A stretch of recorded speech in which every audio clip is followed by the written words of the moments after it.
Welcome back, everyone, to Global Government News. This is part 2 of this news bulletin for Friday the 13th, 2010. The title of this first article is U.S. airstrike kills 8 Afghan civilians. At least 8 Afghan civilians are killed in a U.S. airstrike in the south of the country amid growing public discontent over the ever-growing number of civilian casualties. It says a U.S. airstrike took place in Afghanistan's southern Helmand province on Friday. A Press TV correspondent reported the Afghan civilians were killed when foreign forces targeted a house in the suburbs of Lashkargah city. The attack comes only a day after U.S. troops stormed a house in Wardak province, killing 3 brothers and detaining their father. Anger and frustration has been mounting among Afghans over the deaths of civilians at the hand of U.S. forces. The UN has put the number of civilian casualties at nearly 1,300 so far this year. It blames a quarter of the deaths on foreign troops. Civilians have been the main victims of the violence in Afghanistan, particularly in the country's troubled southern and eastern provinces, where they are killed by both militant and foreign fire. The issue of civilian casualties has long been a source of friction between Kabul and Washington. And this is going on in Pakistan as well, with the drone bombings, and Iraq, and pretty much wherever else we're, quote, helping people. This is from WyomingNews.com, but it's really an AP story, and it's titled, Obama signs $600 million border security bill into law. So I guess that means that they're going to actually crack down on illegal immigrants in the country. Like I say on some of the other things, I'm not going to hold my breath. President Barack Obama on Friday signed a bill directing $600 million more to securing the U.S.-Mexican border, a modest election year victory that underscores his failure so far to deliver an overhaul of immigration law. So stuff like this is basically political, and that's why I say it's not going to work. It's not meant to actually work. It's just meant to buy him political capital in what they're doing. It says a new law will pay for the hiring of 1,000 more Border Patrol agents to be deployed at critical areas, as well as more immigration and custom enforcement agents, or ICE agents, as provides for new communications equipment and greater use of unmanned surveillance drones. So they got the drones, new telecommunications equipment, and I don't know how much it's going to really do. They are doing roundups, though, with those they're using biometric and fingerprinting. They're using fingerprinting, and they're rounding a bunch of illegal immigrants up. I'm not going to really comment on that because it's such a sticky subject. But most of this technology, such as surveillance drones, biometric IDs, and telecom equipment like satellites and that, they're all going to be used for civilians. They already are for regular citizens. So, but they use this just to kind of roll it out to the public so that they can say, "Oh yeah, get them. They're the reason the economy's that bad." And they don't blame the government, right?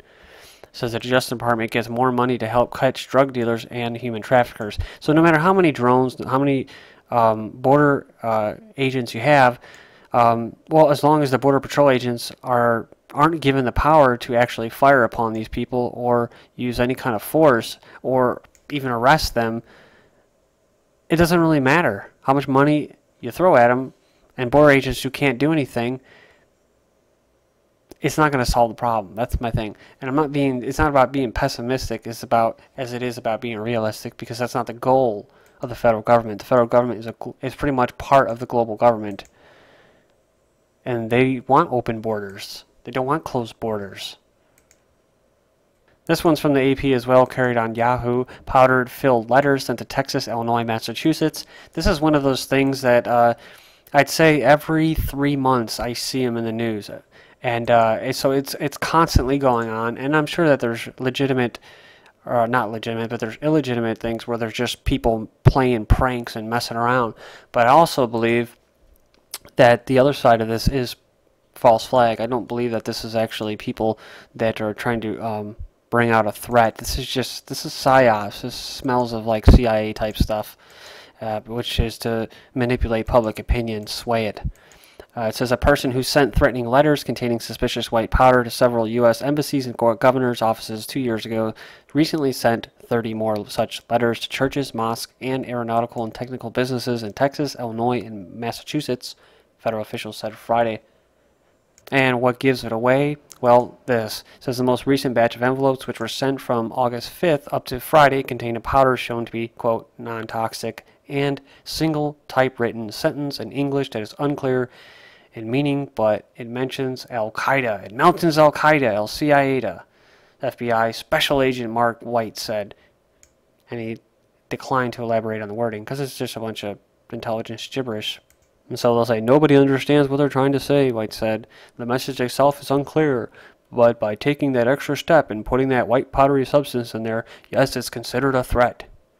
And some people would be like, well, what are you talking about, false flag? Or why would the government do this? And it's just like, well, the FBI agent, I mean, theoretically, if this were the case in this particular instance, FBI agent White doesn't know what the hell's going on. He's doing his job, right? And that's what compartmentalization is. Someone in the CIA, whatever, pays somebody in cash, somebody that needs the money to send these envelopes out. And there's no ties, there's no nothing. And it builds up some fear. And it'll never be traced back to them. And they know as long as they throw Al-Qaeda in there, it'll just legitimize the whole War on Terror and Patriot Act and spying and all that other good stuff. So these are the things why this is the reasons why they would do that, and that's how it would happen.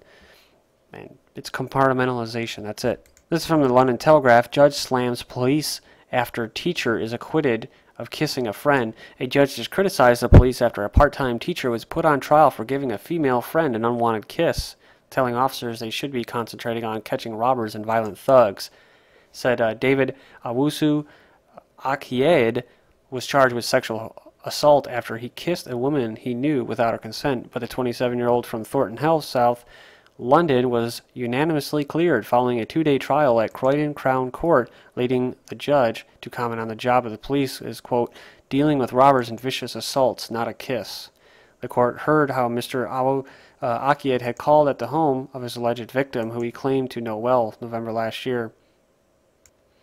It says here that he was actually charged with sexual assault, a crime that carries a maximum sentence of 10 years, and it wasn't until she complained to the police that they started to investigate it. And it finishes up by saying that it cost taxpayers £10,000 for that 2-day trial. This is from the Australian News. Belgian first to die of South Asian superbug. This is something that's been going around. I don't exactly know if this is legitimate or not. So, but it says Belgian infected in Pakistan hospital, and yeah, so it seems to be coming from Pakistan. A Belgian man has become the first reported person to die from a drug-resistant superbug originating in South Asia. The victim was infected by the bacteria while being treated in a hospital in Pakistan. And yeah, so coming out of Pakistan, that's what the UN is saying. That's their biggest worry. So they got to come with the vaccines. So yeah, and I think the whole thing with the floods and the plane going down, and now, oh, the Taliban are coming out, and now they sent drones there, and they sent helicopters there, U.S. is all suspect. So, this is from the AP. It says, feds say well's not dead yet, more drilling needed. BP's broken oil well is not dead yet. The government's point man on the crisis said Friday that the blown-out well is not securely plugged to his satisfaction, and that the drilling of the relief well, long regarded as the only way to ensure that the hole at the bottom of the Gulf of Mexico never leaks again, must go forward. This is auto sales boost otherwise weak retail sector. Americans spent less at most retail stores in July, and inflation remained tame as high unemployment and weak job growth fueled fears of slowing economic recovery. That's right, we're in a stagnation period. And yes, the CEO for, I believe it was GM, actually stepped down amid a boost in profits. You see, why did he do that? Because he wanted to get a nice big fat paycheck and then bonus and then leave before it goes under. And this is a study done by the Cato Institute, brought to you by the newamerican.com. Wage gap widens between private and public sector. Yes, that's right. Federal civilian employees are making a lot more than private sector employees, which is not good. If you don't believe me, here you go. Profit strong. GM names a new chief. 11 reasons why the Federal Reserve is bad. Number 1, the Federal Reserve was created as a way to enslave the U.S. government with debt.